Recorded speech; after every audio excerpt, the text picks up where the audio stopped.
बिस्मिल्लाहिर्रहमानिर्रहीम इय्याक नअबुदु व इय्याक नस्तईन। अस्सलाम वालेकुम पाकिस्तानी फार्मर, उम्मीद करता हूँ आप लोग खैरियत से होंगे।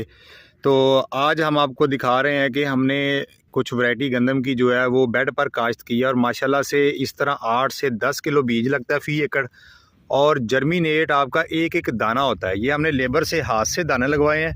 आप चेक करें बेड के ऊपर माशाल्लाह से एक एक दाना जर्मिनेट हुआ है जी। ठीक है जी।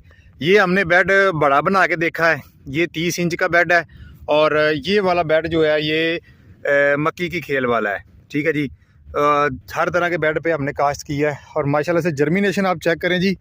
अगर मेरा कैमरा जो है वो दिखा रहा हो आपको तो एक एक दाना जर्मिनेट हुआ है और इस तरह से उगाव जल्दी होता है, पैदावारी सलाहियत में इजाफ़ा होता है और पौधा जो है वो ज़्यादा शगुफ़े बनाता है। तो आप लोग जो है गंदम को बेड पर काश्त करें और फ़ी एकड़ पैदावार 80 से 85 मन आप ले सकते हैं। दिलकश वैरायटी बकर स्टार